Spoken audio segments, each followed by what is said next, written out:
like I forgot to turn off the music in the background. Aloha, malolele, bula, talofa, and Talofa. whatever else. Welcome everyone to another episode of the Polynesianized podcast.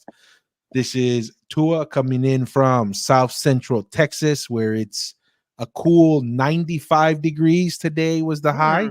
Not our typical triple digits, so we'll take it. But that's a beautiful day for South Central Texas at this time. What's the weather like in the land of the long white cloud today, Mr. Aotearoa?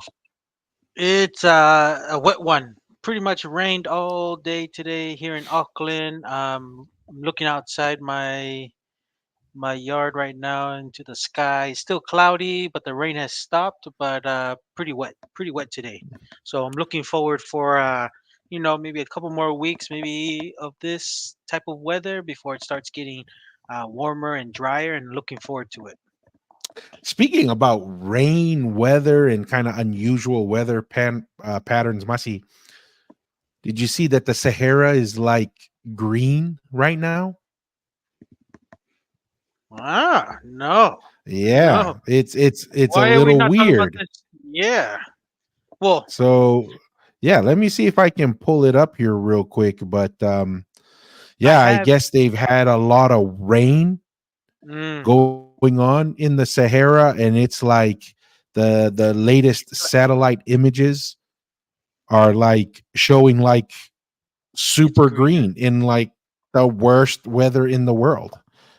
Here, That's let me pull funny. this bad boy up. That's funny because Yeah, I'm, let me that's why how that word kind of shifted over time. It used to be global warming, then they shifted to climate change, right? yeah. So, Yeah, we'll see wow, what the look at that. next one is. Hey, Maka, Hey, Malo, Malo, thank you for tuning in. malo nga we maga mehena.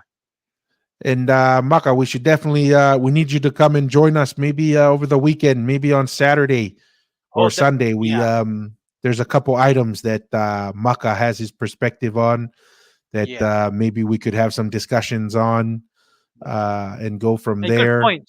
Good points Yeah, too. I good saw points to some of bring those up. comments, feedback from. Hey, Hey, Tavi. Tavi, Malo, Malo, welcome, welcome. Hope all is well, Tavi. Did you see the Langis in Tonga were built for the king of Manua? You're testy. Hey, Stay alofa tuned, aku. Jay. Ofa atu. Hey, Or Jay, aka Increase Fleas. ofa atu, Jay. Only love Afatu from Jay. here. Only love from here. Yes. Malo, malo. Yeah, well, let's shoot for this weekend, Maka, to see if we can get connect here and have another live digital kava session with the crew. But Mm. oh yeah, this is pretty funny. Global cooling. That's what they're gonna call it next, right? Because they first Yeah. called it global cooling, and then they went to global warming. Now it's probably gonna go back to something else. No, Um, I thought they went from global warming to climate change, and climate this is where we're change. at. Yes. Yeah. So this is from September How, 16th. dude? How you can't get more recent than that? Yeah. So She. look at this. Oh, hopefully we can get past the ads here. So yeah, Yeah. that's the satellite images there. Look at that. Look, that is crazy. So it's just, I guess, a lot of rain, 6 times more rain than they typically get. And look at that. It's like the Mm, Amazon almost. I mean, like, you do that for a couple of years, you got the Amazon basically. yeah. So that was kind of strange to kind of see That that, is. No, you know? it just goes to the back pocket of people who say, don't get over um rhetorical or get too much of a reaction of the whole planet blowing up because of human uh living standards and stuff. It's just part of Earth. We were ice age, and then we all melted, and then now it's just part of the circle of life of the Earth. So that's Yeah. funny. That's good. It's Good to kind know. of interesting just how things go. Mhm. So yeah. So for the start here, I got some funny videos. I mean, this guy's pretty hilarious. Me and my kids like to see some of his. So he's a Samoan content creator. He's pretty Oh yeah, hilarious. I've seen him before. Yeah, yeah. This is he has like this like new episode or Mm. series of videos with like the what do you how do you say this in Samoan? Have you seen those, Masi? Yes, I've seen some. Yes, Ah, yeah, these are I love these, man. It's like he has a bunch of them. These are the couple ones that I just found real quick, but it's I don't know pretty if I've seen his hilarious. most recent ones, but I've seen his older video. So, but it's been a while since I've seen his recent content. Okay, let's watch this, man. It's pretty funny. How do you say five in Samoan? Lima. What about hand? Lima. And mom? Tina. What about hurt? Tina. How is that? What about dry? Mango. And mango? Mango. So how do you say cheat? Faima mango. So how do you say wait till my hand dries? It hurts. My mom cheated. There were 5 mangoes left, and now none remain. Fa'atali se mango lau lima. Wa tina. E faima mango lau tina. E lima mango na tatoi. Wale e la se me wa This is tatoi. my favorite part. Ya Lina- oh, that is absolutely hilarious, man. Like that's pretty funny. I don't know why, man. He has one more that's pretty hilarious, but that's pretty creative when he came up with that. Yeah, that's a newer one that I haven't seen. But Uh, he does a lot of content. It's pretty cool. yeah. Here's another one. Here's another one. Like he has I think I've seen like maybe 7 of these different ones. Looks like we got a couple more comments. Don't want to get too far away from them. Um Jay, stick around for the end of the show, Jay. We have some Tui Manua content for you. One that will really help you see the stars. See the stars. Malo, malo. Hey, Wow. George, thank you. George says, hey, y'all gonna get your brother Leon. Would love to hear your thoughts on politics on him. I chided him for talking sports for 3 hours. hey, hey, this is the side job, George. Everything we talk Yeah. about is not the forte. But Malo, that's pretty malo. funny. Yeah, that's pretty funny. And whenever he's available, there's always an open invitation. So he joins whenever he's available, George. Um, God loves you, malo Hey, lere. malo. To God's love you. fu ipu fonu ke kamata aki. God loves you. Mm. Um, looks like Rockstone and Jay are having a great discussion back and forth. So Jay, just for we do put these on Audible or audio um, podcast forms. So just so the listeners understand, Jay is a Tui Manua proponent. We love it. We appreciate Jay joining. And his position is that Tui Manua built the langis in Tonga. So we'll get to it. We'll get to that stuff at the tail end of the show, but we have some other fun stuff that we'll go through. So here's another one, Masi, that's I think is pretty hilarious. Okay. How do you say tomorrow in Samoan? Die out. How do you say morning? Die out. And night? Bo. What about hit? Bo. And coconut? Popo. So how do you say tomorrow morning and night hit the coconut? Die out, male po le popo.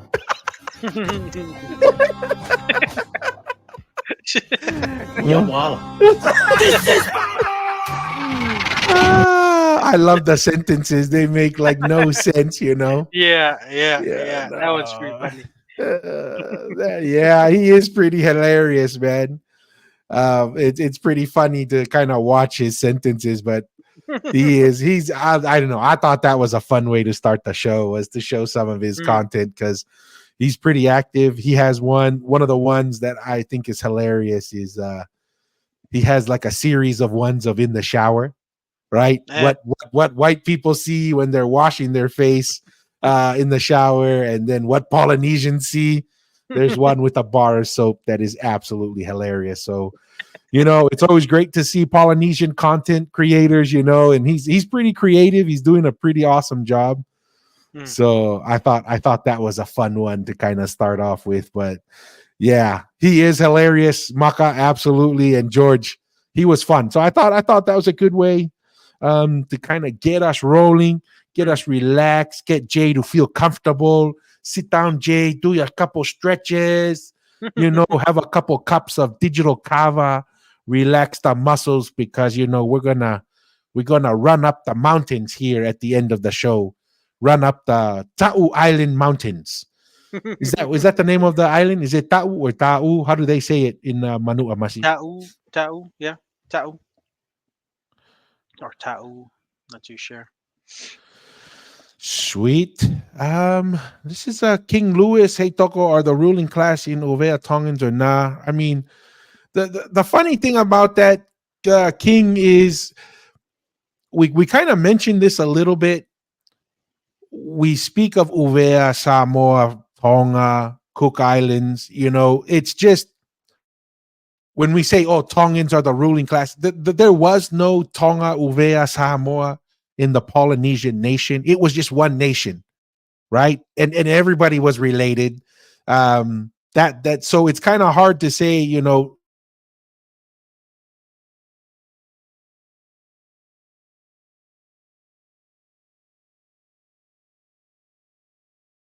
a lot of that comes from. So it's kind of, I guess it's a misleading question to say we're Tongans, the ruling class in Uvea. Actually, one of the videos we're going to talk about is from Uvea, and it's related to some of the stories that the rocks for the Ha'amonga and the various langis in Tonga were brought from Uvea. So we are going to talk through that a little bit, but we'll get there. Yeah. And hopefully that answers your question there a little bit, King. All right. So the next thing we're going to talk about here, let me close out. I got like a bazillion. Oh, I probably should have moved it over before I close that out. But any thoughts on the video, Masi? So you've seen him, you've Yeah, kind of watched some of his stuff. yeah. I watched his earlier videos. I can't recollect exactly which one were my favorites, but I remember there were some that I enjoyed. And then, yeah, these recent ones I haven't seen, so they're pretty funny. The one you showed, so it's pretty cool that he's still doing some content creating for his social media feeds and stuff. Pretty cool. Yep. So the first, this next one is NRL strikes a deal with Oh, PNG. So this is pretty cool. This is pretty cool. What are your thoughts on that, Masi? Just before we get into this video, this guy goes over like the Mm. 5 main points to understand about this deal. But what's kind of your gut feeling? No, it's interesting because for me, my understanding of like when you create a franchise, it's like an owner creates it or it's given the license right to create. But this is interesting deal because it's a deal with the government, right, to kind of help prop up the franchise. And is it going to be a government run franchise? That's the only thing I'm kind of thinking, and I'm Yeah, the only thing I can think that's kind of close to this that's still active now is the Green Bay Packers. There's a whole committee yeah, and other because stuff, it's but the it's whole not state. government. Yeah. Correct. It's not like government run, but it's like a committee of the fans of like Green Bay Packer fans. I mean, but So that's how a lot of the NRL teams, like the Rabbitohs, are kind of like that. Like the club has like members yeah. in it and voted, but then that's when Russell Crowe and somebody else came and bought the club. So it was kind of structured similar to like the Green Bay Packers were. Mm, This guy will get into it, but it looks like, I mean, for me personally, PNG, dude, they're rugby league fanatics over there. There's no doubt. No They- doubt about that. They're Yeah, gonna for sure. right. I mean, I guess it's not 100% for sure yet. He's gonna get into it. Some people are saying it's gonna be in Cairns, Australia. Some say it's gonna be in Port Moresby. They're gonna build a whole facility there where the players stay when they're playing over there. I'm leaning towards hopefully they build it in PNG because I think that will allow you to tap into it's PNG is a relatively large market when you look at the Pacific outside of like Australia and New Zealand. I'd probably say PNG probably has the largest economy. I'm thinking, because Fiji is the only real one that has a relatively large population, and they have a lot of natural resources. So this could be a very interesting situation. But with that initial reaction, let's watch the video here and have him kind of touch on the major points here. Team in the NRL, according to Fox Sports. Here's 5 things you need to know about the story. Now, the first thing, according to this article, is that the NRL has struck a $600 million deal with the Australian government over 10 years to not only get a PNG side into the NRL, but also set up the relevant infrastructure and pathways in the country. $290 million of that money will be spent on football operations, while $250 million will be spent on education and social welfare in the Pacific nation. While $600 million is a lot of money, the ABC reported that the Australian government was set to give $612 million by the end of 2023 in foreign aid to PNG anyway. So maybe this is a refining of that strategy. The second thing you should know. So really, they were going to give this money anyway. This money was going to be spent in PNG. It just looks like, and he'll get into it a little bit later, I think, this is just a different strategy just because they know the country is so rugby league fanatics that this is a way to build some good rapport and buy-in. So yeah, any thoughts on what you heard so far, Mussy? So some of it is going to go to education and stuff, and some's going to go to the franchise, and they were going to give this money anyway. So why not build something that the country can get behind overall? So it's a deal with the Australian government with the foreign aid money that's going to Papua New Guinea.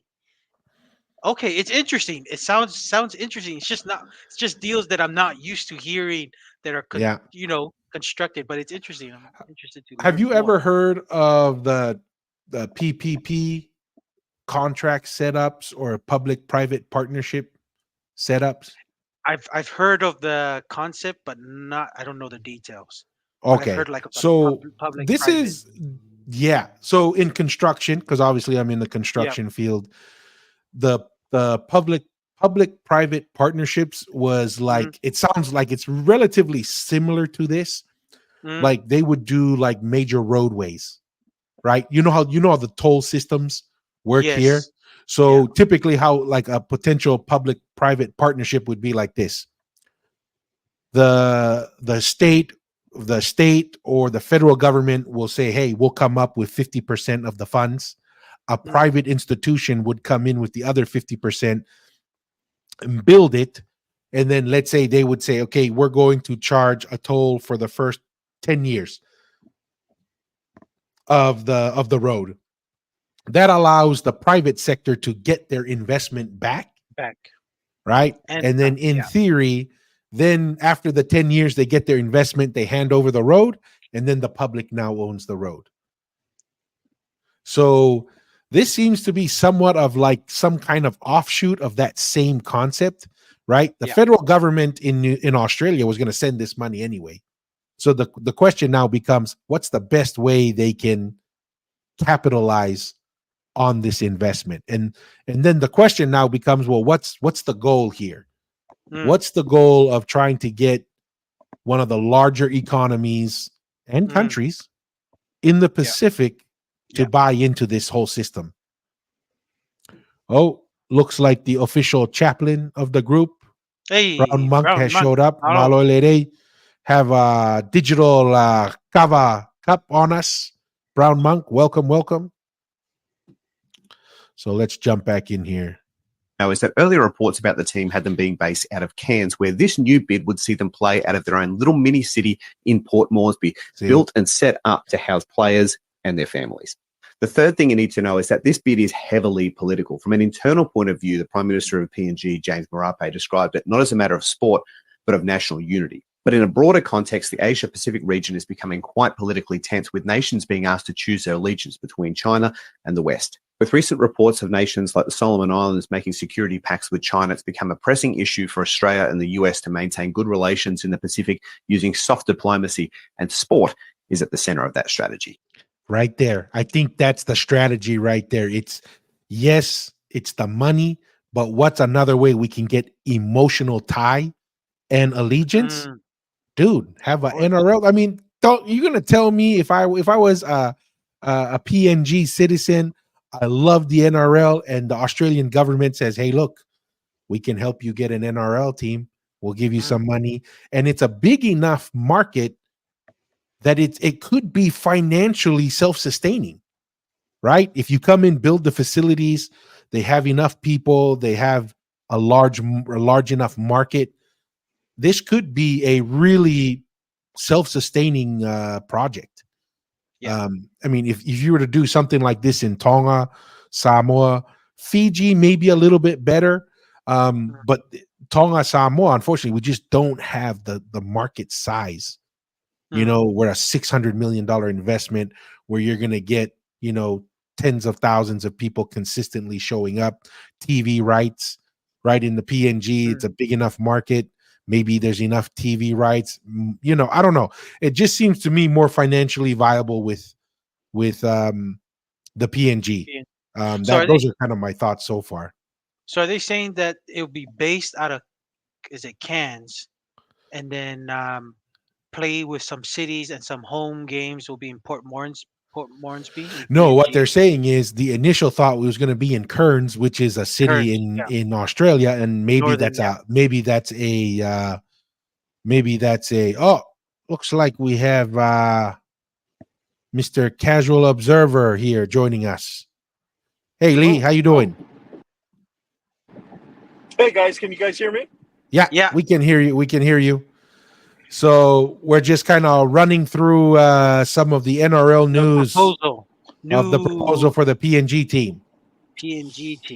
Yeah, I heard. I was going to wait till I got home to jump on, but what you guys were talking about was pretty interesting, so I decided to kind of call in. And the statement, the last thing that I heard before I jumped on was that it's a very political decision, and that's a tough one, man. Like once you start messing around making decisions based on political reasoning, you start going down the path of rugby union, and rugby union makes I would probably say the majority of their decisions around based on political reasoning, and that's kind of to the serious challenges that rugby union kind of faces today. Interesting. Yeah, fair point. I mean, and we were just talking about, for me personally, it is driven by that, but the market and the devotion of that market to rugby league, I think this is financially viable. It's probably the only place in the Pacific where such a move would be viable from my perspective. What are your thoughts, Masi? No, because I'm thinking. Well, I'm kind of thinking long term. Like, how would the money thing go? Like, it's Papua New Guinea, because I'm looking like $1 New Zealand is about $2.48. Would people just get paid in the Papua New Guinea, and that would be a long term? They'll stay in Papua New Guinea, because the stories that I hear from Papua New Guinea, it's a pretty crazy crime wise, you know. Yeah. So and he will get into that. Okay, so I was just thinking, would players really want to go, and is the tax thing much better? I think maybe the tax thing is probably better in PNG than but if the market, if the financials of it were solid, why does it need that massive of a subsidy to, you know? And then what? It's only going to be players that are eligible for the Papua New Guinea national team that are going to be allowed to play on that team. I thought it was going to be it's going to be open. It's going to be open. The biggest question is, will players be willing to go live in PNG? That's the bigger question, right? That's the Yeah. biggest question that they have, and he'll get into. This guy does mention, is it when you look at the market size and economy size, great, right? That Tonga and Samoa don't have, but on the flip side, there's the political stability that becomes a question mark, because that's one of the challenges that they do have at that location. But I mean, I don't know anywhere else in the Pacific you could do something like this. But and the thing is they were gonna send this money anyway. Let's say Yes. you It's spent it free all money. 600,000, 600 Change it. million on education. Well, why not take a shot at building a facility? If the NRL team doesn't work out, they're going to have a world-class facility, Mm. Wait, right? so does that mean that the finances of it are going to be subject to the whims of the political leader and what facilities they should or shouldn't build? No, I'm pretty sure it's going to be tied to what needs to be built to facilitate it. I mean, this is a deal with the NRL. I'm assuming the NRL would say, hey, this is the type of facility you need. Now, whether it gets executed that way, who knows, right? Yeah. Foreign aid Yeah. disappears magically in a lot of different places. One of the reasons why I'm not a fan of sending money to Ukraine, because it's magical how that money disappears. There's always that risk. And then they ask for more. Well, that's the thing. I'm gonna like how long like who's gonna operate it, Dua, and then like when it's done operating, let's just say after 3-6 years, then what? Then who does it go to, and who will be? Because I'm assuming that the NRL and the Australian government won't be running this forever, right? Well, they're not going to run it from what it looks like. It's going to be its own club. It's going to be run by some kind of CEO club and over there. everything. Yeah. Okay. Now, that's where the political stability becomes a big question, right? If the government all of a sudden says we're going to take over it, well, I don't know, because that's when you listen to that, he's the prime minister of Samoa is already saying this is not an athletic thing; it's a national unity thing. So it'll be interesting. I mean, you're going to spend that money anyway. I think it's a That's true. creative way to be like, well, why not do a franchise? There's a couple funny comments here. First off, Clyde Moore. Hey, Cloud Yeah, Malo. Clyde Moore has showed up. Malo. But here's comment is Tua's on the money. You cannot pay player enough to dodge rocks and spears after a loss. I have seen some of those scuffles of the PNG games. Man, I saw one where they chased that referee and they were about to kill him, man. Like literally. It gets a little crazy over there.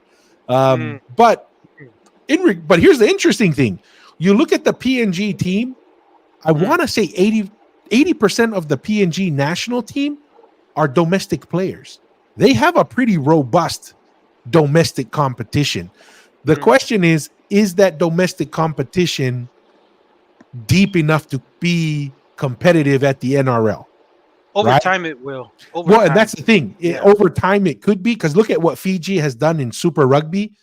The Fijian franchise, as far as I'm concerned, man, they've done phenomenally well in the first 2-3 years. Another 2-3 years, and they could be extremely competitive. But we'll see. It's interesting. Let's but here's kind of the thing. You look at the models of what, right? The NRL aspires to get into the U.S. market, right? You look at what is successful: the NFL, the NBA, Major League Baseball. None of these guys make any decisions based on what is a good political decision on the government side, or who do we need to prop up for political purposes. They make all decisions based on pure sound business financials. And so once you become an organization that serves a political purpose and serves the political agenda of whoever's in power, either on the Australian side or the Papua New Guinea side, how do they know that if the government doesn't change in Australia that they're going to defund? Because I can see this being a problem. Like, if I were campaigning against the current government, I would go and say, look, I'm not going to spend $600 million of your dollars on propping up a professional sports team in a foreign country.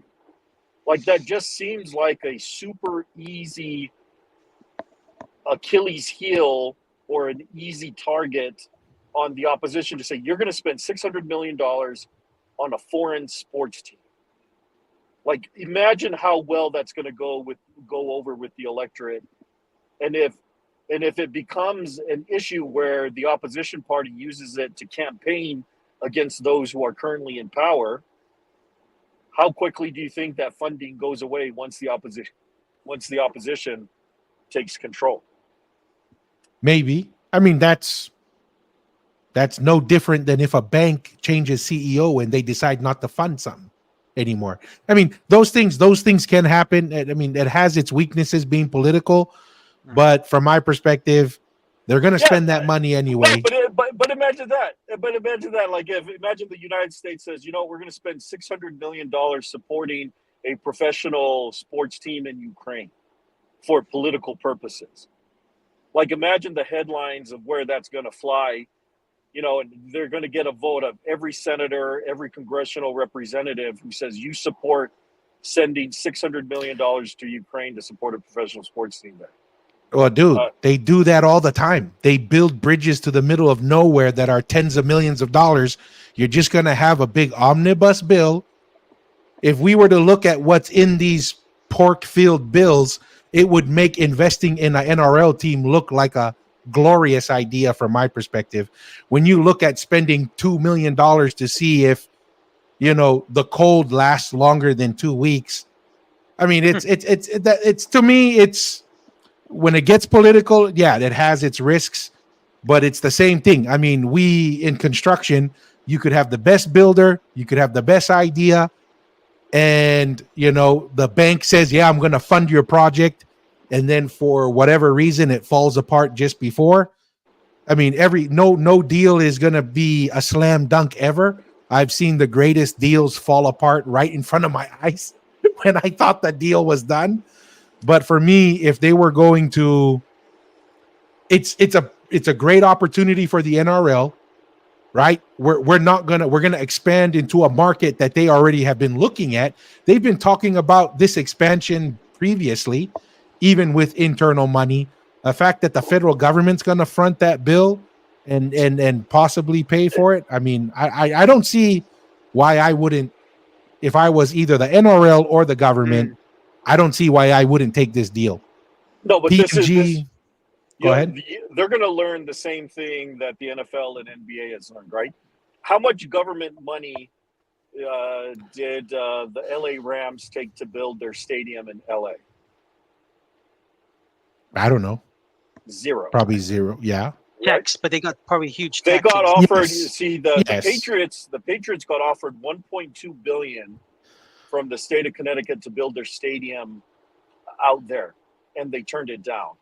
Why did they do that? Because they have learned that government institutions make terrible business partners. Not necessarily, because why did the Raiders leave Oakland? Why are the Athletics leaving Oakland? It's the same thing. The government wasn't going to either build them their stadium or give them enough tax breaks. Las Vegas said, we will tax our people and give you the stadium that you want. What's the difference between that and Australia saying we'll build you a stadium and a facility to house the players while living there?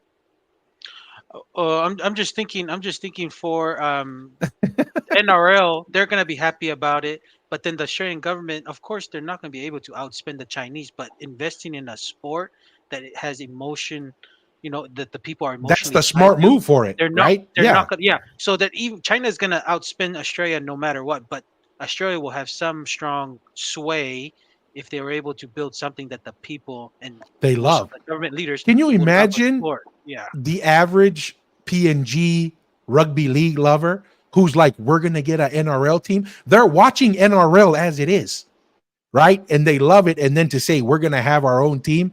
And then for a young Papua New Guinea kid who's like, hey, look, because like they're talking about, it's not just building the facility, but setting up a pathway right, for these kids to get into the NRL. It's interesting. Yeah. Let's see what else this guy has on the video real quick, and then we can react to it. One might speculate that that was a chief motivating factor in inviting Peter V'landys to accompany Anthony Albanese in a dinner at the White House late last year. The fourth thing you need to know is that this deal is not yet across the line. According to Channel 9, PNG's NRL expansion boss has poured water over the claim, saying he's had conversations in the past, but a deal hasn't yet been done. Now, that's quite counter to Fox Sports' claim, who thinks the deal is pretty well done, and in fact, they think it's going to be announced after the grand final. Time will tell. And the fifth thing to note is there's still just a bunch of questions that hang over this bid. Will it really work? What if the government changes its mind and pulls out on the funding? Will the team be competitive? Is PNG culturally, socially, and politically stable enough to house an NRL team? How will this Port Moresby city function? Will players want to go there? There's a lot of question marks that hang over, but drop your thoughts in the comment below. Interesting. Brings up many of the concerns that was mentioned. So Yeah. interesting. Any other reactions? Any thoughts? Well, you're No, not I going was to just- have you're not going to have a shortage of players that will be willing to go out there. You know, any kid who's, but you know, what you're going to have a struggle with is your actual top tier players. If anyone's like, let's say, worth, you know, a marquee player that you can really build a team around, they would rather stay in Australia than go to Port Moresby, and that's Even for just a going to be huge, them. If yeah. Auckland struggles to hold on to marquee players and do that, it's going to be 10 times worse for PNG. Tax breaks, point. man. Yeah, tax breaks. Masi, what are your thoughts? Oh no, I'm just thinking, as the government of Australia, yeah, they're not going to outspend the Chinese, so they're going to win.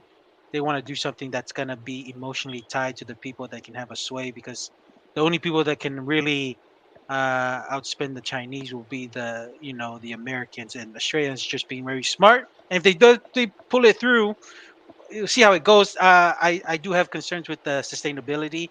It's still, we'll see how it goes with the whole managing of it. But hey, at the end of the day, NRL is not, it's not their money, so they're gonna Well, push it through. yeah. So Well, and I guess here's my question: if it was private funding, how many of those concerns actually go away? None of them. None of them, yeah. Yeah, I mean, they're still going to be there, The even if big it's thing, private funding. the big thing with Papua New Guinea is that they have, you know, the ticket sales. You have like 8 million people, but it's 8 million poor people. The major advantage that Papua New Guinea really does have is that they do have a ton of corporate money because of all the mining in Papua New Guinea. yeah, The the corporate minerals sponsorships rich part. resources. Yeah. Yeah, it would be interesting to take a look and to see what a 30-second or a 60-second television ad goes for in Papua New Guinea, because that's your major problem, is that the television ad space in Papua New Guinea doesn't the broadcast audience doesn't get you enough revenue to justify the cost. That's Papua New Guinea's major problem.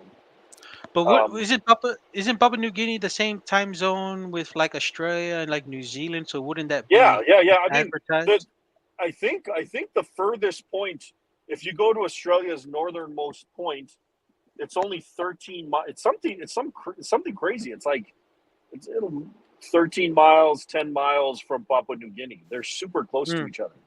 Yeah. Like Papua New Guinea literally sits right on top of Australia.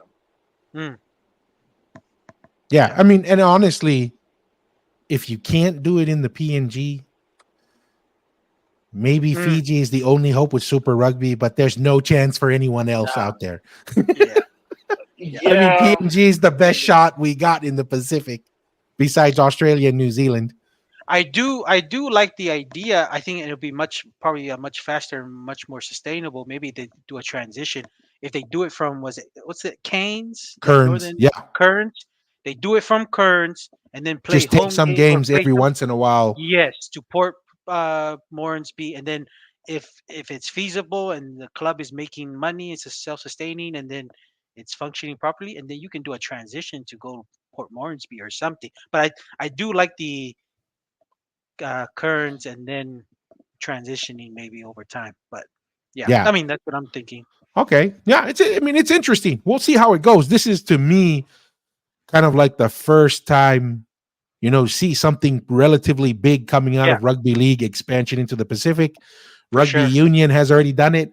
The only difference, and this is why I love rugby league and Australia in general more than New Zealand. Super Rugby was absolutely strong. They were forced to expand. They had no other option, right? Because once South Africa left, um, Super Rugby had to do something, right? Yeah, The Australian they're clubs were very shrinking. yeah, We needed to grow, so Super Rugby was forced to yeah. expand. What I like about this is the NRL doesn't have to expand. This is They're not them proactive. being Yeah, forced. The NRL. Well, it all kind of depends on how exactly you look at it, right? Like, look at we're seeing the same questions popping up with collegiate football here. There's a reason why we're moving towards 2 super conferences in college football. There's a reason why the NFL is now adding Madrid to the international games with Germany, Brazil, um, London, which are regular places now. Um, it isn't the NRL has to expand. If they can't figure out how to expand, they're going to get overtaken by other By who? things that are growing. Like, tell me, so give me, short. give me something.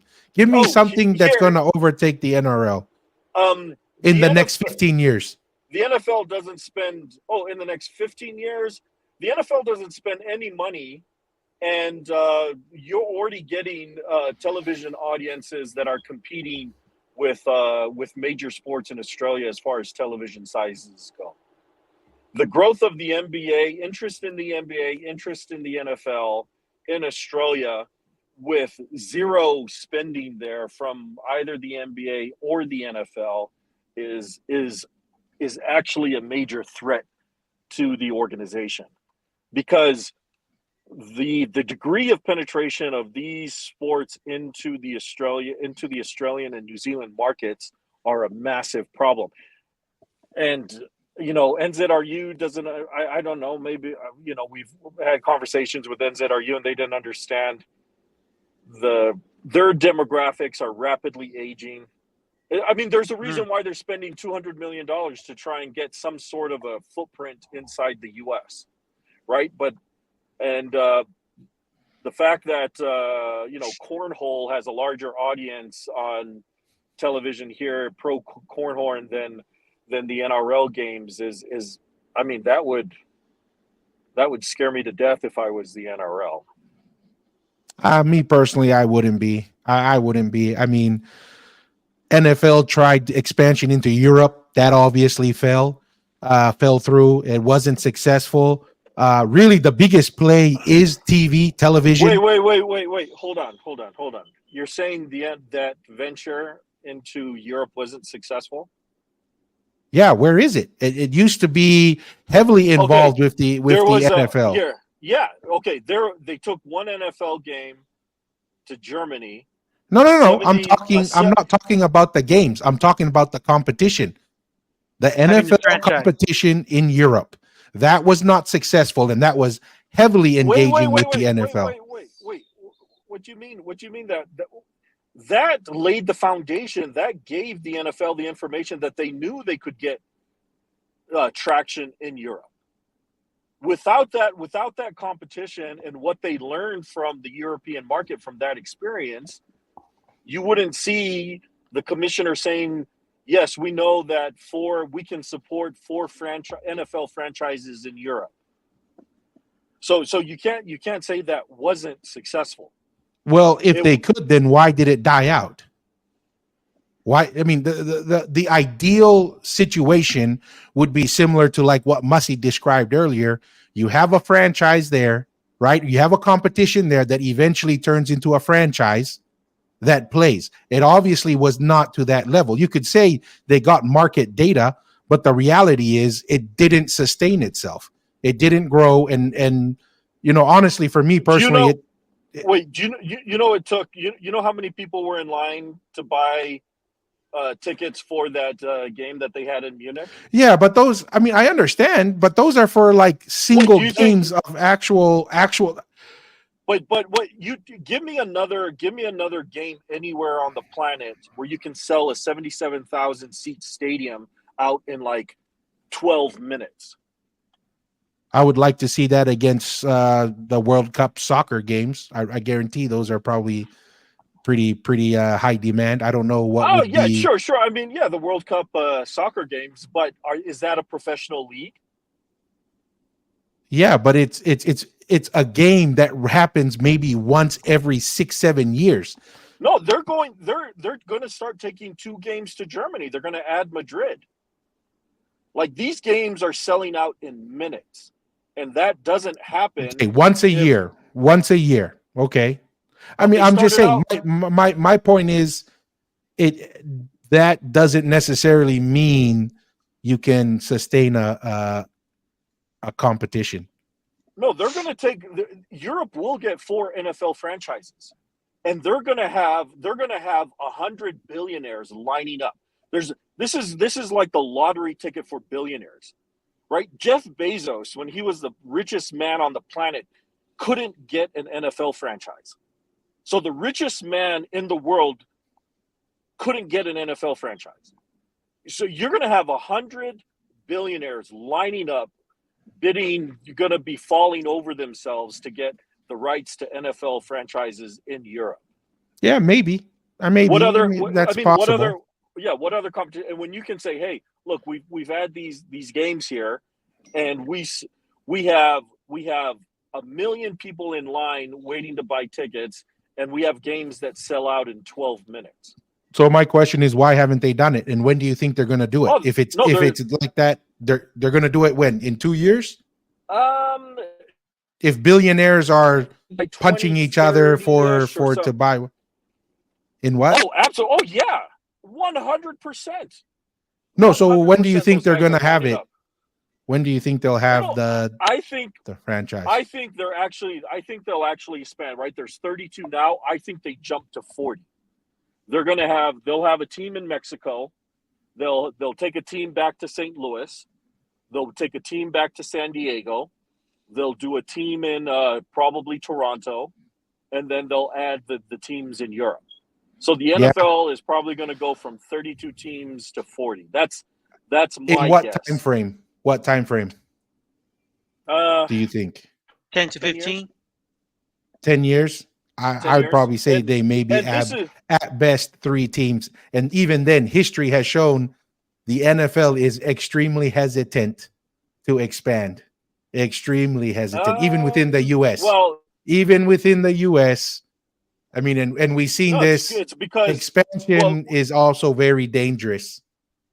No, it's because you know what happens when they expand, right? You just like when the St. Louis Cardinals. The St. Louis Rams, when they moved to LA, they had to pay a $600 million fee just to move, and that fee got split up between the other NFL owners. So that's just the price to move from one city to the other. And it was the same thing with the San Diego Chargers. They had to pay $600 million to move from San Diego to LA. So when the NFL no, but we're not talking about a move. We're talking about expansion. That's probably probably money that they owed to the city or someone. No. For that. That's what the piece of the pie that all the other NFL owners split. So they took a $1.2 billion pie that the Rams paid into and the Chargers paid into for the right to move. And then that got split between the other NFL owners. Well, so what you mean the right to? Like, I'm trying to understand what that means. Yeah, they all took a haircut just so they can move because they didn't owe anyone any money. They didn't owe anyone any money, but they all had to give up money. Yes. So they said the other team owner said, we will support your move from St. Louis to LA, but you have to put in a $600 million right to move fee. And who gets So that money? Who gets that the, money? The other NFL owners split that money and they pocket it. That's the Okay, that's the cost. so they make money in a move, but I'm talking about, you made it sound like it was a cost. Yeah, to the team. So the owner, Stan Kroenke, and I forget the name of the San Diego owner. Yeah, that the real sounds estate like guy. They had to pay. So they had to pay the other owners. And why do you 600 think they had to pay that? Because when you go to a city like, because they jumped, the Rams went from being like number 32 or number 31 most valuable franchise to like top 3. But why did they have to pay that? Why did they have to pay the league that kind of money? Because that's the value that the teams got. And then he built that $5 billion stadium with money out of his own pocket. Yeah, So, I guess that doesn't quite add up to me personally, but that's something we can dive into another time. But to me, that doesn't make sense. It sounds like more to me that there is money that the other owners would lose because there's a change of fan base, change of ownership rights, and potential revenue that is lost from a relocation. That hurts the league, and that's why you have to pay that. No, not when you're going to the second largest market on the planet and to the entertainment capital of the world, LA. I would say Las Vegas is more of the entertainment capital. But anyways, I mean, I guess I'm trying to understand. So why are you paying them $600? I mean, you don't just pay someone $600. It's a cost to relocate, and typically that cost is owners saying we are getting hurt in some way or risk. And that's the driver. Your franchise is about to triple in value, and so you're going to pay us a fraction of your franchise tripling in value. So when the Rams went from St. Louis to LA, they tripled in value. They went from being worth like $2 billion to being worth like $6 or $7 billion. 10-4. Maybe. I mean, that doesn't make sense to me, but. Wait, but how does it make sense? If you're going to move your asset from one city to the next and it's going to triple in value, you're going to say, okay, well, it's going to triple in value, so you're going to pay us a $600 million tag for that because we know how much money you're going to make off of it. Well, yeah, but I mean, so does that mean when Jerry Jones increased the value of the Cowboys that he had to pay the rest of the league? It is associated with a relocation. No, he had to pay when he acquired it. He just paid for it from the owner. He wasn't moving it from Dallas to somewhere else. No, I'm talking about the increase of the value of the team. I mean, Jerry Jones has grown the value of the Cowboys tremendously. And if you're saying that the reason why they had to pay was because the value of the organization was increasing. Yeah, because they needed the votes of the other NFL owners. Without a there we 75, go. Yeah, without the 75%, and so the other owners said, "Well, we know you're going to go from $2 million to $6 million, from $2 billion to $6 billion in value. So we're going to say you pay us $600 million."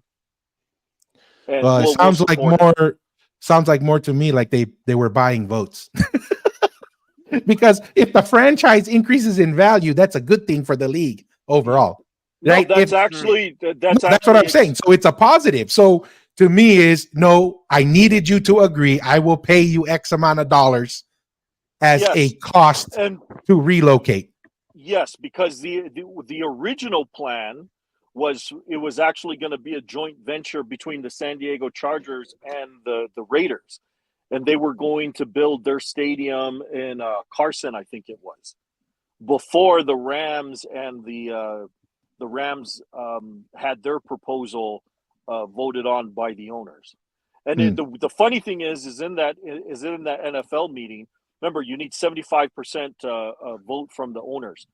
That they ended up being like 6 votes short of. Everyone thought it was going to be the Raiders and the San Diego Chargers who were going to get who were going to relocate, But then when they had a they had a secret ballot, everybody supported the Rams moving to LA instead of, because the Rams proposal came with a $5 billion, 100% privately funded stadium instead of one that was a private public partnership with the city. Yeah, I mean, really, we'll go to the next one because I mean, but to me, it doesn't just seem as simple as, oh yeah, you're gonna make all this money pay. It's like, no, I need you to vote for me, and I'm willing to pay for it to show it. But let's go to the next topic. Any closing thoughts on that, Mussy, before we go to the next one? No, very interesting. I mean, to me, it's gonna, when I think of people expanding, it's always gonna be like that Toronto in the NBA, Toronto Raptors.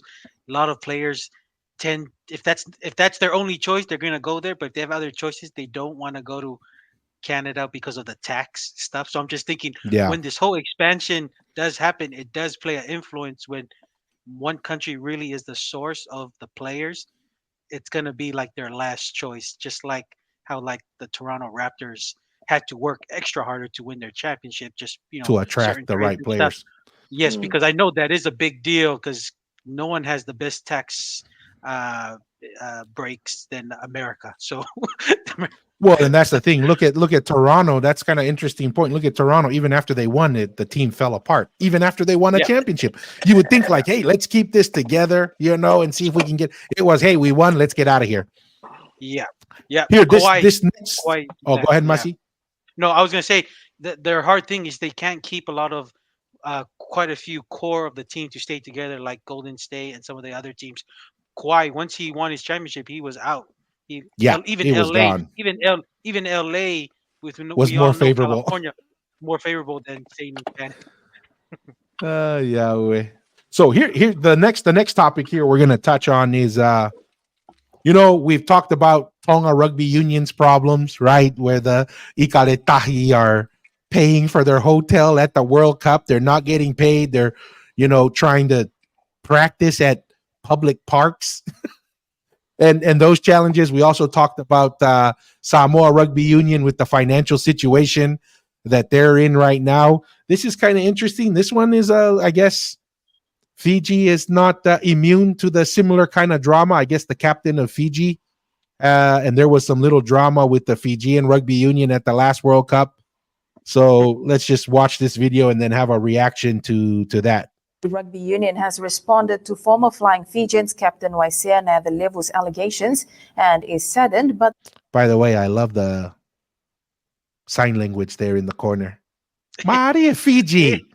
Maria Fiji. Well done. Well done. Because they're speaking. No, it's funny because I was gonna say, is there sign language in Tongan when you speak Tongan? Do they do sign languages? If you were gonna do the news in Tongan, but it's okay when they do the English. Only English has the sign language, but not the other ethnic language. In Tongan, it'll just be a fola haka. It'll be like a laka going on. Yeah, that's pretty funny. But yeah, I was like, Maria Fiji stepping up to the plate, sign language. Maria.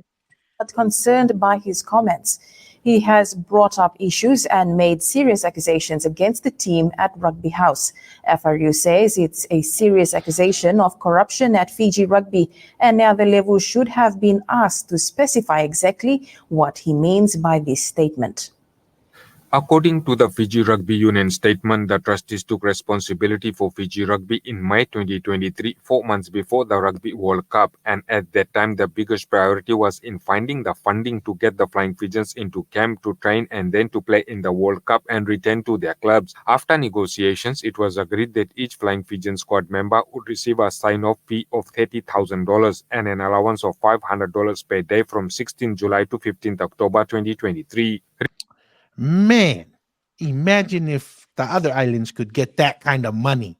35K, I'm assuming that's Fijian dollars. I don't know what the exchange rate is, but $35,000. I don't care if that's Tongan dollars or Fijian dollars. That's a ton of money. Yeah. Regrettably, 3 days before the quarterfinal, the team manager arranged a Zoom meeting between the captain, some team members, and the Fiji interim rugby administrator at that time. In that meeting, the captain and some players demanded payment of bonuses before the quarterfinal as they threatened Fiji Rugby that they wouldn't play in the quarterfinal match unless the bonuses were first paid. FRU says they took this threat seriously and realized the pressure this put on Fiji Rugby's cash flows. They had no option but to approach the Prime Minister for government assistance to pay the bonus much earlier than planned. An undertaking was given to the players by the Prime Minister's office that they would be paid the quarterfinal bonus they demanded immediately after the quarters. FRU says the bonus was not only promised but was paid. They said sign-on fee of $30,000 has been paid. The $500 daily allowance has been paid. In total, each player in the squad for the duration of the Camp and Rugby World Cup received around $105,000 for Wow. playing in the World Cup. FRU is now calling on Neada Levu to provide specific evidence to support his accusations of corruption at the union. Irfan Khan, Fiji One News. Fiji Rugby. Interesting. What are your thoughts, Masi? I think What in the world? Can you hear that? yep, I can hear it. Shine like a diamond. I have no The idea. union Where, has I have no we idea go. where There that we go. sound was coming from. No. Oh, now I hear it again. Oh, there we go. Yeah. Do I need No, I to was gonna- call you? Stephen A. Smith. Stephen That A. voice is Smith. very- Go ahead, Masi. No, I was gonna say, well, it's just not good news for rugby, and it's what we've kind of mentioned before. The whole structure of how it's done, it's not done properly, and then you leave it to these, country. Say Fiji looks like has the same problem with Tonga and Samoa. Just need to do the basic things. Even doing the basic things seems to be very difficult. It's not much money, but if you just do things properly, you'd be amazed on some of the talent that will happen. And now that I know the background story on this, it's the reason why probably Fiji were distracted and couldn't win the game against England. They're dealing with this in the playoffs. background. Yeah. So that's what I'm just saying. Just do the basic things, and then you'll be amazed the results and outcome you get. But yeah, that's my Lee, any thoughts before we go to the It's just, comments? I don't you want to know, get too that's- far off from the comments. That's the it's when politics is involved in the decision. It's I don't I just feel like politics and professional sports don't mix well. yeah. For I mean, politics doesn't mix well with politics. No, you're right about that. But I'm just talking about, right? You have the problems, the corruption at the NCAA, corruption with these governing bodies, the Olympic committee, everything. Like it's just yeah, ruins it for sure. Yeah, and it creates all kinds of problems. Yeah. Well, some of the comments here before we get too far here. This one's pretty funny from Clyde Moore. The international sign language for Katak stocks, they toki Western Union at we paanga.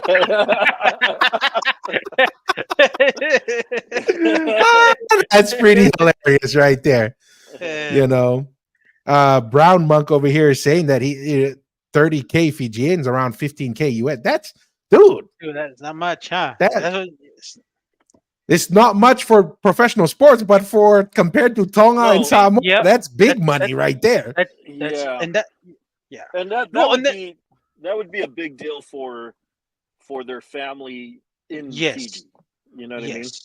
Yeah. Well, and I was gonna say, a lot of the players, they already make their money in overseas. Whatever the money they get in the home country, it just goes straight to one of their mom and family's dad. bank, home account, and that's all they kind of do it for. It's almost like a give back kind of thing. Here's hey Tevita, Malo, welcome. If Ikaletahi ever got paid 105K, they better win the World Cup.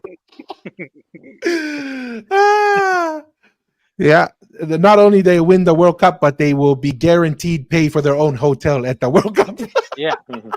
No, and Fijian dollars and the paanga, they're pretty close in the conversion rate too. So they're pretty close. Mm-hmm. That's pretty hilarious. But yeah, I mean, this is some of those challenges, man, and that's this once again goes to show, the idea when I was growing up. It's like, man, imagine if Tonga got all our players. even if we got all our players, there's no way we could provide the stability. Well, yeah, the stability for them to be successful. the training windows, getting the team together on a regular basis. There's an enormous amount of support infrastructure that goes into getting the team. It isn't, and that's, look, these players, they play in Europe. They see what it takes to win. Yeah. Right. They're around. Their teammates are French national players, Irish national players, English national players. You don't get together 2 weeks before a major international competition and win that competition. You know what I mean? It's like, I don't care how you think. Yeah, that's true. It's just it doesn't happen, and I feel kind of bad because these guys know. Why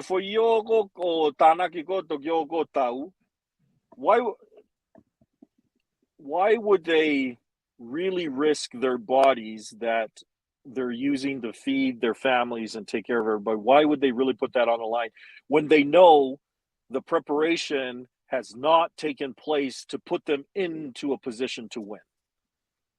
And so the preparation doesn't merit them giving 100%. And so that there's a way bigger problem, and the tip of the iceberg is what we see, but there's a much bigger problem going on than just what a player gets paid. That's probably 1/10 of the problem. 90% of it you don't see it because it's below the surface. Yeah, 100%. Well, and a lot of that problem is because of the just way World Rugby is structured. It's just filler teams, and then come at the end, you're gonna get your typical teams: England, you're gonna get All Blacks, South Africa, France, and Australia. You get those teams, and it's just another playoff like the past World Cups they've always been. So, and it's even actually gotten a lot harder. So no, and part of the problem is that World Rugby doesn't make superstars. Like if it doesn't matter if LeBron James, it doesn't matter where LeBron James plays, he's going to get massive television ratings. Why? Because he's a superstar. And the problem that England, that World Rugby has is that because there are no stars, television ratings really suffer if you have a small country like Tonga that makes the World Cup final. You're going to get like what, 60% drop in television ratings. Yeah. But like, Kawhi Leonard, Toronto, who the hell, who cares about Toronto? But because Kawhi Leonard was there and Kawhi Leonard's a star, everybody watched. And that's going to be the same thing with if you actually had genuine rugby stars. And if World Rugby did the same thing that the NBA decided to do with Michael Jordan. The NBA said, we need a global star. Who are we going to turn into this global star? You think Michael Jordan happened by accident? Michael Jordan was a creation by the NBA saying, we're going to give the entire world a face to remember in the NBA. And so if you don't do it, Charles Butau should have been that guy. And they don't do that. I mean, they were actually like Jonah Lomu should have been that guy. They were terrified of Jonah Lomu. Instead of trying to celebrate and push him to the front, they tried to push him down. Control him. NZRU did that. Yeah, I agree with that. It's because the guys who actually run, who are driving the boat, have no clue what it means to be successful on a global stage. And it's all like little interior turf fighting between a bunch of dummies. Well, who's the face of rugby league? Is NRL doing a better job? Who's the face of NRL? It's Ivan Cleary now. Yeah, is he the face? Well, that's Nathan Cleary, right? His son. Those are the two. Those are the two guys that. For a little while there was Jason Taumalola, and I think the NRL was not smart in some of the rule changes that they made, because when you see Jason Taumalola, you are impressed. He is a specimen.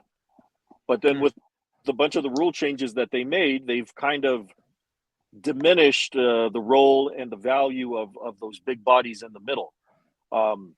And now the players, I think if you look at the average weight and size of NRL players, it's actually decreased slightly since they've made those rule modifications. And I mean, yeah, I mean it's fine, but you're not gonna. I don't think it's helpful to creating. Maybe I don't know. I think Nathan Cleary is a pretty big star, so maybe I'll reserve. You don't have a big body like a Jason Taumalolo, who's right. It's a bunch of these smaller guys. So, but like if Jason Taumalolo walks into a room, you are impressed. If Nathan Cleary walks into a room, you have to watch some stuff. Yeah, there's some truth to that. I mean, but Tom Brady's not very impressive when he walks into a room either. Oh no, dude! Tom Brady is how tall? Tom Brady's like what, 6'4"? Peyton Manning. They are, I mean, maybe they are big guys. Tom Brady's not small. Peyton Manning is not small. Yeah, I mean, we see a lot of, but they're not very big. Like if I see 6'4" guys that aren't very impressive either. I mean, when you see Tom Brady, it's not like you're impressed. I mean, I saw Ray Lewis, who was 6'1", 6'2". He's impressive. Yeah.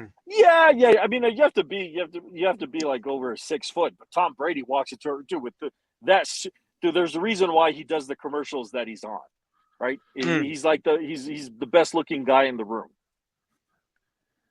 Yeah, but so is Nathan Cleary. But I mean, no, I agree. The point is, I agree. I don't know if, I mean, the U.S. market is just an unusual market, I think, just because it is so ingrained in every part of the culture. And so they're always on the cutting edge until someone kind of overcomes in economy and culture. But yeah, that's definitely something that needs to be improved. I think this is a great idea by Brown Monk right here. Clyde Moore, we need to figure out a time when you're available to join us, Togo. That would be fun. But maybe we'll be in touch and see when you're available, Clyde Moore, because I think that would be fun. He has some pretty funny comments. Next topic. I was really worried about this one for a while because I thought we were going to be bottom feeders. We beat the Canadians.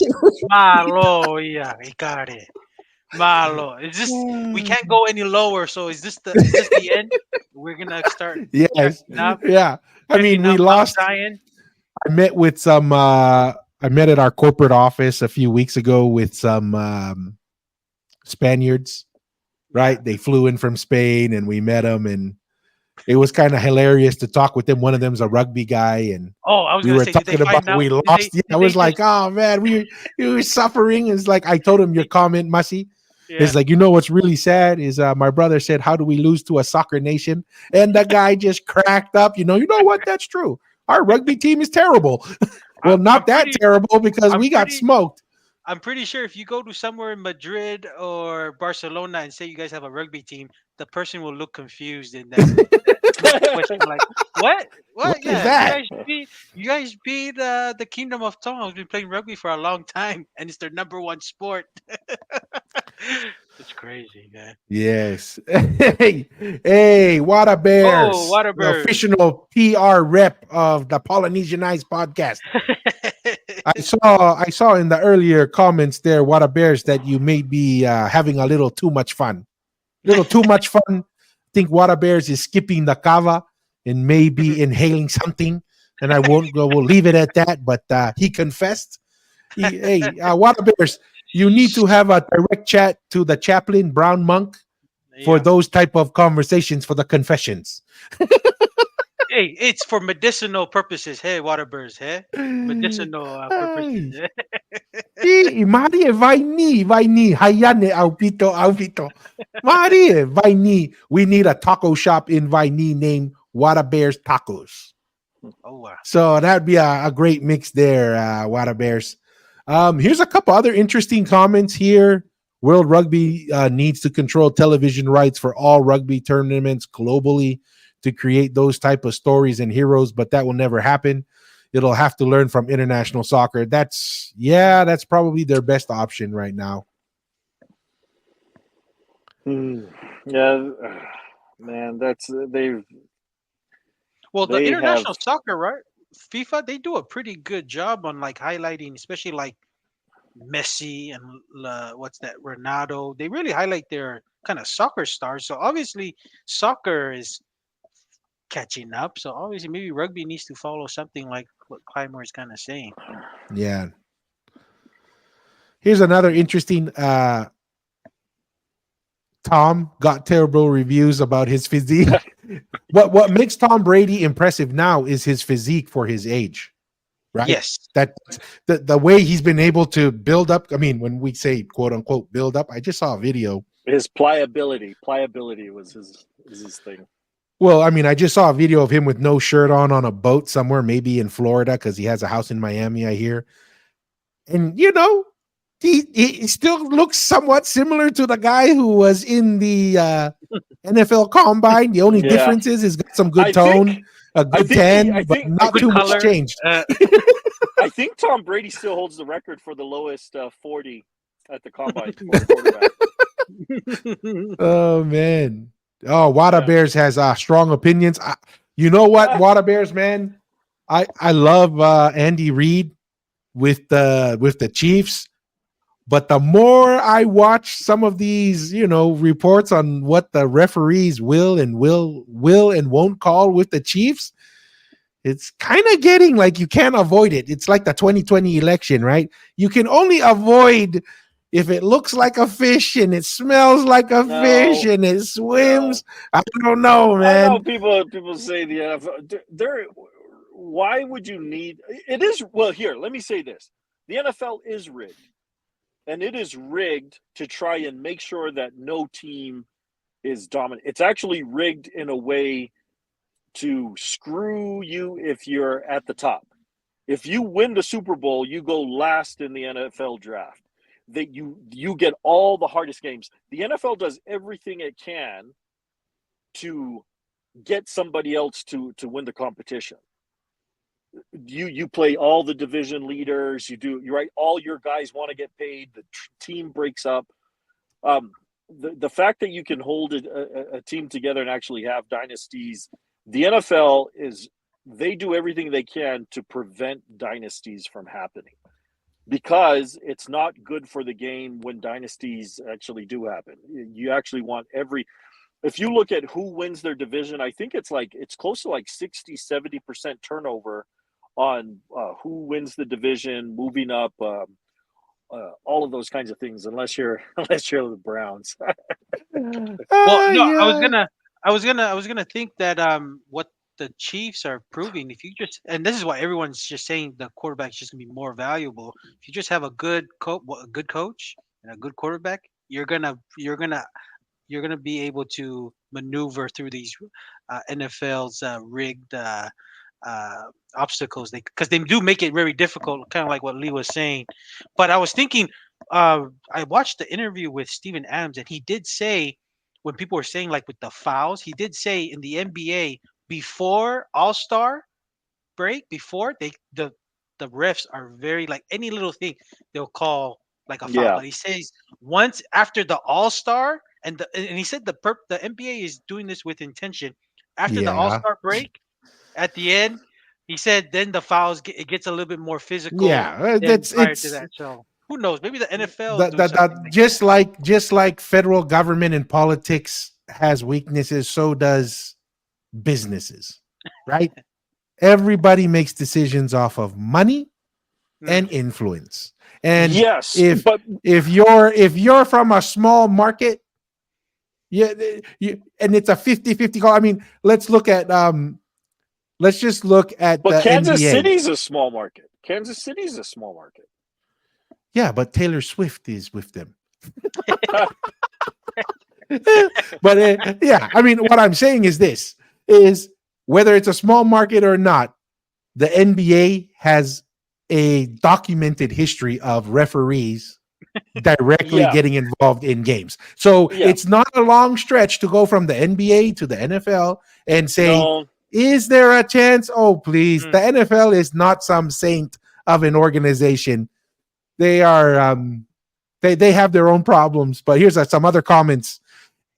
Dude, Water Bears, whatever you're enjoying this evening, it is absolutely top notch. Because here's this: NFL is rigged, the earth is flat, and Tupac and Bob Marley are still alive. Followed up by Taylor Swift is a puppet with her fake relationship with Travis is- Kelce, and Pat Mahomes sounds like Hermit the Frog. And Hey, this is don't why. Don't take Go that ahead, Lee. Kermit the Frog title away from Mike Tyson. You know, he's still Water holds that Bears. title. This is why you're the PR rep of the digital Kava sessions. That is hilarious. King Louis, we will have a video coming up that will in ways answer that question for you. Yeah. So you and Jay, even though Jay is a little aggressive, I said, Jay, I think Fleas is getting frustrated with all the data that Mussy has been bringing, that Fleas is Yeah. losing his mind over there. No, I can get questions if there were questions about our videos we've done on Tui Manua, but it's just the same old thing. Yeah, it's the same two people. We love our friend Jay. Who knows if he's really Samoan? He's just putting a Samoan flag. Maybe he could be I don't know. Maybe He's Tuvaluan or something. I don't know. Or, Mussy, I think he's one of the guys that were buried with the rocks next to the Tuimanua mound. Like you said, it doesn't exist. Oh yeah, where the chaplain has spoken up to Kataki. Not everything that smells and tastes like a fish is fish. That's a fair point. That's a fair point. Especially in today's society, that's for sure. Oh yeah, well, I'm gonna have to repent and change my ways with the chaplain. Hey, but go MMT, some big international matches coming up. Yeah, that's let's just skip ahead to that, Masi, because that is I was gonna talk about Pellegrini because he was to me was kind of like the highlights of the Pacific Ikaletahi. But there's a couple videos. Let's go to a couple videos on the MMT since the chaplain has put us on that track. Yeah. So let's start with the new logo. So there is some drama with the MMT. Trying to change the name. I've been reading some stuff on that. But so there is some drama, just like with Fiji, Samoa, Tonga has our own bunch of problems. Let's look at a couple. So here's this video. It was kind of cool. This is with the new MMT rebranding, if you want to call it that. Can you see that, Mussy?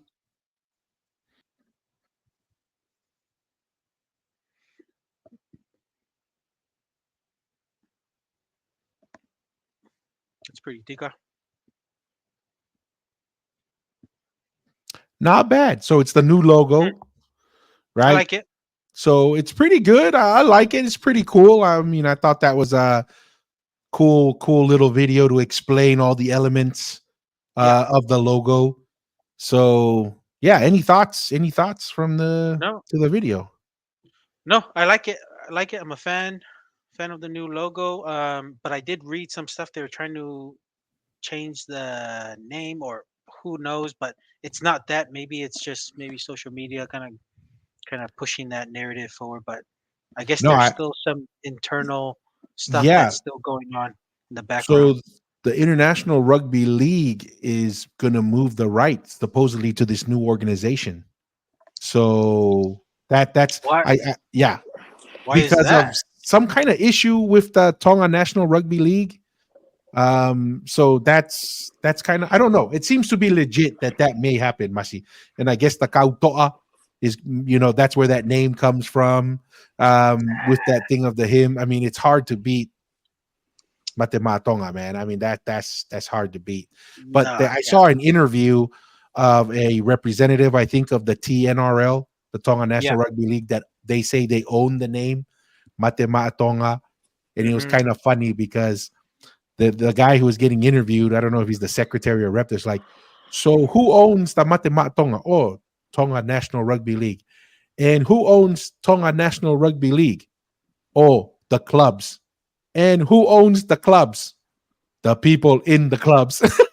It's like Yeah. there is no real direct ownership, but to point to who actually owns it, but The people. it was It's kind the of funny. people at the end. Yeah.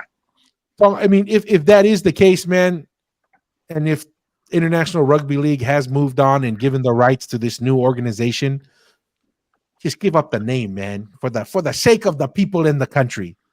Wait, why did the internet? I don't get it. Why the international created a whole new committee and group and gave them the rights? Why could they just sort it out with the current? You Correct. remember when Right. they played New Zealand or Australia? They had to Yeah. change the jersey. It had something to do with that.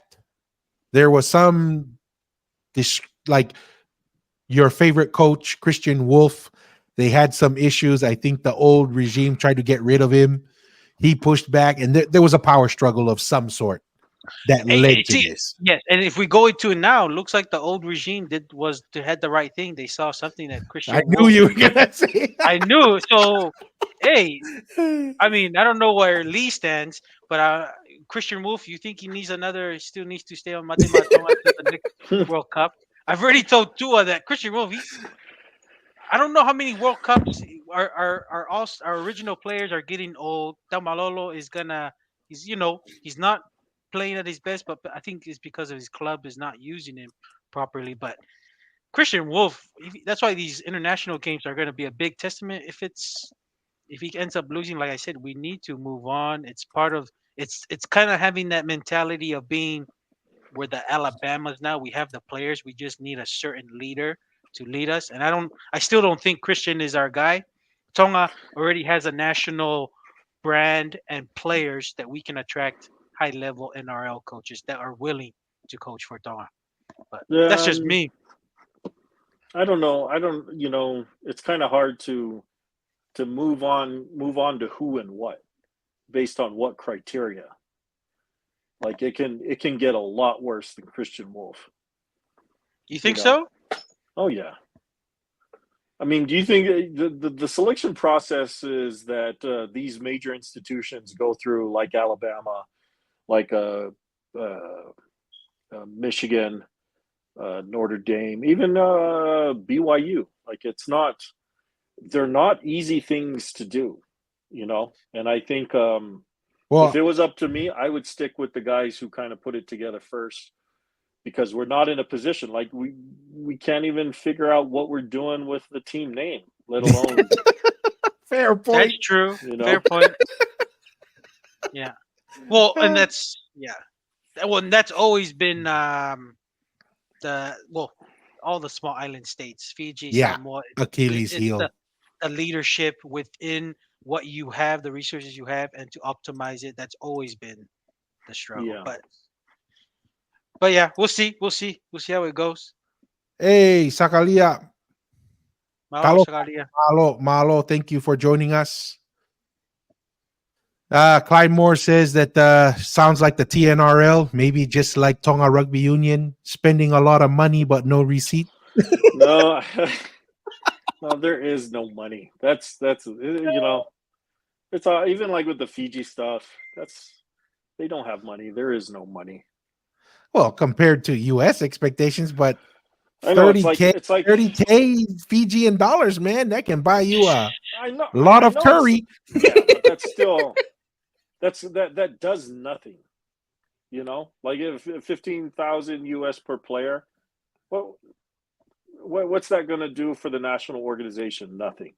Maybe it gets a few meals, but if you're talking about actually elevating the national program, that does nothing. Yes and no. Yes and no. Yeah, I mean, I was gonna say it gets a little bit more. If somebody said, let's just look at what's that Tongan Fijian player that we looked at, right? He's now like the most capped prop. Is it Mafu? Mafu. And he had two options. ikaletahi, where he pays for his own hotel, pays for his flight just to try out and work on his accommodations, or Fiji, who pays for his flights, pays for his accommodations, gives him 35K. Well, guess what? He goes to Fiji. That helps Fiji. That doesn't help Tonga. Yeah, Yeah. but Yeah. No, I mean, to be honest, I'm just saying, yeah, for a program, you can always build facilities to kind of really get the most output for, on the performance on the field. But a lot of those players, they just want just do what we've been doing. It's just do the basic needs. Do the payments on time. Make Mhm. sure you have your bonuses ready when they achieve certain What you've games and agreed wins. to, Yes, right? what you Because agree to. that's If you what the just do that, Fiji players were upset about. yeah, It's not and you that it was correct. unexpected bonus. They said, hey, the bonus that you promised us if we make the quarterfinals. Yes. Yes. No, and that's what I'm saying. mm, That's what the players want. And when you win, you don't only not only do that, you just elevate the whole program in itself in a way, even though maybe the structure is not there yet, but you still will elevate the program if the players are are met with the mm. expectations. So I'm just thinking like even because that's what the players do it for is to whatever they can get for their families back home Yeah, Well, or relatives. yeah, and honestly, the players that there are certain benefits for playing for Tonga at a certain stage of your career, right? Let's Mm, say you're playing for a club that's not at the yeah, top tier and you get international yes. under your belt, yeah. you But you get some actually more do that, get yeah, a bump in pay once yes. you hit But the international. once you hit that, there's no real motivation after that, right? Mm, Like that's what the Maafu guy seemed like he was trying to do. He's like, hey, mm, if I get the yeah. international, it could get me maybe more exposure, get me a bump Yeah. in pay. But once you get that and you only need to play for a couple games or go to a World Yeah. Cup and then you've hit it, then there's no more benefit in playing Yeah. for Tonga or Samoa and all that other stuff. Um, here's some other things I thought it was kind of cool to take a look at. And then there's a video that I thought would be cool. But the Red Sea's coming, right? They're already talking about it. You're gonna lock down. There's gonna be gridlock wherever they're having the games. Um, look at that. Just this is kind of cool just to look back, and then I got a video. This is the one thing we do bring to the table. It is the atmosphere. It's that experience. I mean, I remember listening to the Australian team when they lost to Tonga, how they were just the environment. They said it was like the Mm, NRL final, and then to mm, hear the Red Sea also sing the Australian national anthem kind of caught them by surprise, kind of gave them a unique feeling yeah. and experience.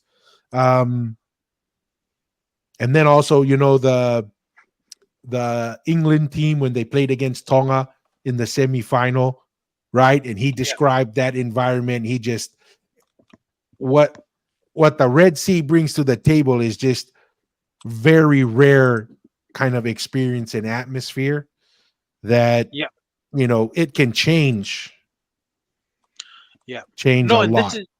is the thing I do kind of worry about if these things don't get sorted out because I don't think you'll lose momentum and you'll lose maybe the the opportunity to kind of build off if like what you said if this infighting with the whole international rugby recognizing a different committee and the different committee is not I don't know losing all its name rights or can't use so we'll see how it goes but yeah I'm just saying that man I just can't believe the both sides are not sorting out their issues because Yeah, I don't think it will last I don't think it will keep lasting like this for a long no, time if yeah we need more wins yes against tier one nations to maintain the enthusiasm, and also to continue to attract the younger correct Tongan athletes to be like, no, this is worthwhile because they have a lot to lose, right? hmm They have a lot to lose. But here's just a cool, this person saying this is the best ever rugby league atmosphere.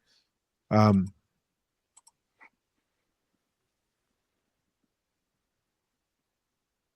oh is there sound to it Oh, you guys aren't hearing the sound? I'm not hearing it. But Okay. We are having technical issues. oh, it's okay then. I don't like that because we have some special stuff here that if there's no sound, then I don't know what the problem is. But in the meantime, Yeah. You No. wow. Okay, well, we're having some technical issues then.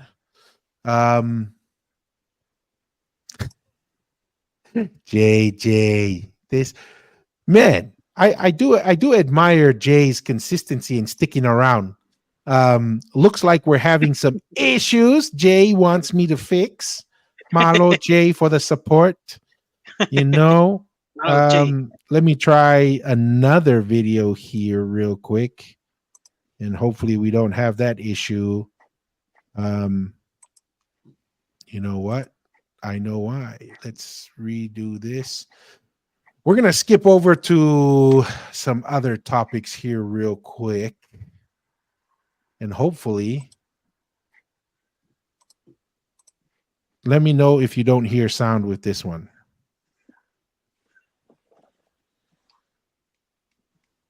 You know what? I think the web browser is overloaded. This video here that's coming up this is in Uvea. Is it King? King, this is this the Uvea video? Tua. Yes, this is the Uvea video. Can you hear the sound? Okay. Yep.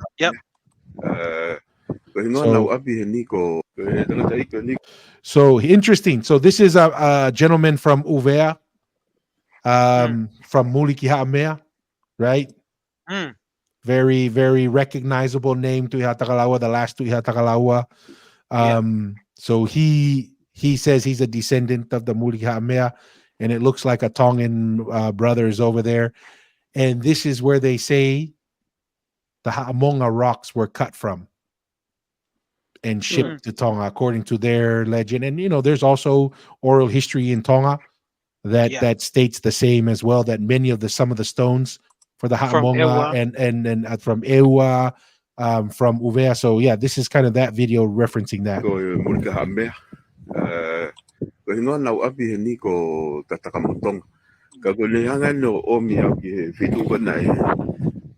tu se ko fumaka ko atolanga ke hamonga o kau he tanga iloi I uvea waris ko ni kai nga mo me ke ko fumaka ni no pe ko nai na tu se ate tu ta tui o fra he ka ko awi tonga ke ngahi ko ai hamonga o le tu ke tanga iki au tonga ni na mo fo pe to I we Koi hapuliki hamia.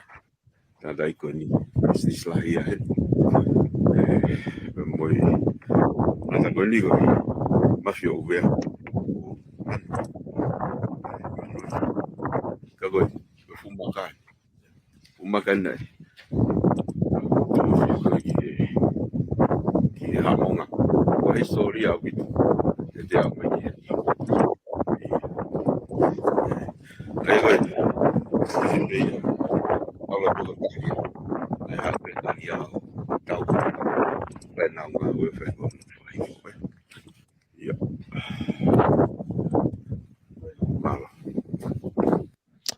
Very interesting. What are your thoughts, Mussy, Lee? Comments? Ooh, there's a good chance that it could be from Uvea or maybe even parts from Uvea to the Ha'amoa, because I do believe that the boats, especially what's the type of boat? Was it the Dongyaki? Was the biggest one? Tua? No, Guacaria. Guardia. Was that the biggest boat? Yeah, it was the biggest boat, but was it the Lomi Peao? It's the name of the Lomi largest. Peao. Was Olympia? The oral history says that's the largest ever Lomi. Karia that was built, and that was the one that carried a lot of these stones. These stones. So hey, I mean, there's a good chance. There's a good chance that it could be here, but yeah, to me, it's very interesting. Very interesting. Yeah. But I still don't know enough to really decipher if it's Ewa or Uvea to kind of give a solid opinion on that. But yeah, that's just me. But hey, this is a Well, cool video. but here's the thing, though, Masi, right? Whether it's Ewa, whether it's Uvea, or even if it was from right by the sea, by where the Ha'amonga is, Mm, the logistics to move those stones are unreal, Yeah. right? Like just, I mean, that's just mind-boggling. So, I mean, one of my questions, I guess, for Jay is what kind of major monuments in Samoa that they do such transports with? Nothing that I'm aware of, mm, right? So, Yeah. I mean, that's a fair question. King Louis, that this was the video I was referring to. What up, Bears? You're hilarious in some of the comments.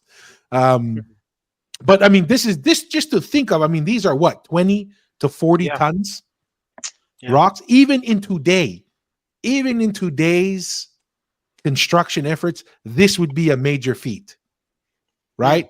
And the amount of time, the amount of energy that it took for this. Remember, we did that one study, and for 3 cubic yards or 3 cubic meters, it took them like what 3 days to cut it out with modern tools. Yeah. Or something crazy like that. Now imagine a stone the size of the Ha'amonga Mm, and Pai being Yeah. transported hundreds of miles in the open ocean. I mean, they spent a lot of time trying to figure out how they moved the Moais on Easter Island. Yeah. Right? Yeah. And you guys have seen the story that the oral history was, they took a while because they said that the Moais walked. And these guys, after spending years of trying to figure out, they finally listened to some of that oral history, and they actually made the stones walk Mm, to where they were by Mm. tying a rope behind it and swinging it left and right, and the Mm. curve of the feet by pushing it left and right, the stone walked.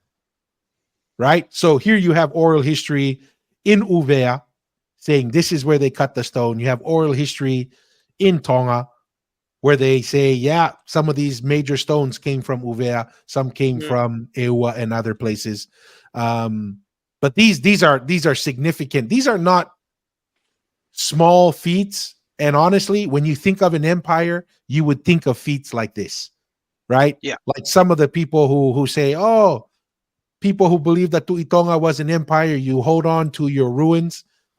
Like we said before, that would be the equivalent of mocking the Egyptians for their pyramids and say, you just hold on to your pyramids and say you're a great civilization.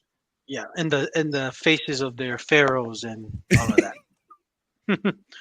But it's pretty crazy. And it's I haven't seen any local videos of local guys in Ewa to kind of specifically say where or some of their oral history of where specifically the rocks were cut.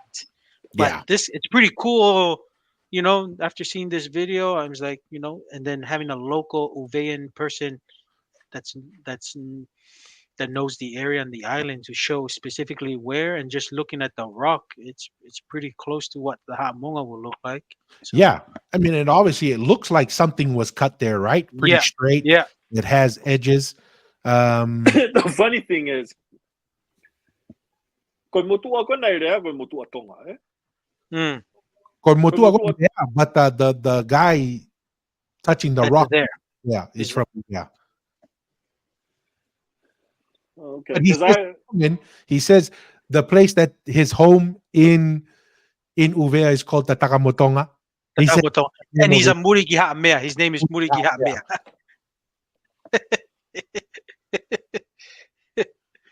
Look in the names, yeah. No, that's pretty crazy. No, that's pretty crazy. So I mean, because they speak French, right? They'll all speak French, not English. yeah, they're under the French territory. but I mean, they speak. It almost sounds like Leafakaniwa or Tongan when you hear them speak. No, Yeah. I've heard them speak. They came over to the Polynesian Cultural Center one time, and I was like, you saw their stuff. It was like, Yeah. Mm. and stuff. It was interesting. Yeah, here's another video. I think and we're looking like we're coming up on 2 hours. We're going to spend some time to go through another study, kind of walk through some of the documents. So Jay, please stick around. We'd love to hear your feedback on this. Not going to get to every comment, guys, but we'll just kind of pick some of the highlights here. Yeah, 100%, Sakalia. It is brilliant, and it's in many ways mind-boggling to think that they were able to do something like this. Mm. No problem, Brown Monk. Appreciate it. And yeah, King Louis, this is the video I was referencing Oh, earlier. that's So good. glad you were able to see it, That's good. Toko. Got your answer. And he confirmed here, yes, they speak French, but local language mirrors Tongan lingo, 100%. Yeah, because I read their newspaper. You can read their newspaper, understand them talk, And understand what they're talking about. Yeah, everything they say until you can hear and understand. No, well, I do have a question though, Tua. You know, when he said his home was named Tatagmotonga, is because I would think Tatagmotonga is much more of a recent name because I'm pretty sure all that area was just known as Mua back in the days. The Tatagmotonga, La Paja, Talasiu, all those areas were much more recent names, especially when they started having districts of like breaking it up, or like how did Takamatonga even come with its name within Mua? Because I don't know. I'm just thinking those are much recent names, right? Or was that Yeah, as even old as the time of the yeah. Tuitonga and Tuihatagalawa I don't era? think that that's necessarily tied to when they got there, right? It could just be tied to whenever that ancestor came and named it, right? Because the Mulikha obviously is much later in the Tuitonga timeline, right? With the Tuihatagalawa, and that's obviously in what, the late 1800s, so 19th century, Mulikha. And so it could have been maybe a family of theirs that came over much later. But what he's saying is the oral history says this is where, whenever they took the Ha'among out, that's where they got it from. Yeah. Because Okay. I mean, and I see where you're coming with that question, right? Because we take the position that the Ha'amonga predates the Tuitonga, right? Mm. With the Tangaloa and Maui Well, time frame. and even that expert guy of just weathering, of those limestone, because over time it does weather down, and he's Yeah. just doing the measurement of that, and he said that's how it's much further dates back. But oh no, that's all. I was just curious on when did those names actually come up, because I'm not even sure myself with when those Well, names actually came up. supposedly, I think that isn't the Takamotonga name tied to some kind of scuffle with the Samoan workers that came in to do some work for the Tuitonga, and there was some No, shellacking that was that just. went on. Well, I don't think it was Shellacking. No for Yeah, When they came and worked. Yeah. yeah, Okay. no, and I guess and we can look at, from what I remember, I hear the stories that there was an issue, and that's why Well, of course. I mean, I don't think it's like any kind of special issue. It was right. Anytime you have like a different group of people coming to settle on a thing, there's always going to be. No, I agree, and that's what I'm just saying. Like there was Tataka Motonga. That's why it's Motonga. Is there was some kind of, let's say, confrontation, and that's where I guess they were hosted, because like we talk about, the Tuitonga was bringing people, Yes. right, from Samoa Yeah. all the time to do labor, probably from Uvea and throughout the empire to come in, and that's where that name comes from. Yeah, because it So seems like the Samoans had the materials with the axe. We kind of talked about it before. yeah, To kind of rock cut and move things and stuff. So, survived the second. Is that the second or third assassination? Yeah, They're saying my uncle Donald made it to the program today. Just want oh to say yeah, that. way. Says he's okay. So just want to say what's up. If the 0.0 3% of Polynesians in America can vote for Uncle Donald, he would appreciate that. Yeah. To keep your freedoms, to do your podcast and cut costs. See, the reason why he survived, my Hawaiian Chinese wife put the protective amulet next to Oh, right next to him. Donald over here. Yahweh. That's why. That's why he why. turned his head right at the right moment. Uh-huh. Oh, Yahweh. But yeah, really want to close that out. I appreciate everyone's time and really all the support. We're knocking on 400 subscribers on Facebook. We're almost at 2,000 on TikTok. I mean, we have over 200,000 views on TikTok. Appreciate all the support. Any like, any comment, any share goes a long way. And can't wait to have our Poly Nation t-shirts and hats come out probably at the beginning of the year. But really appreciate everyone's time. As always, as we close out every program, stay curious and ask the hard questions. And until next time, malo. Malo. Peace.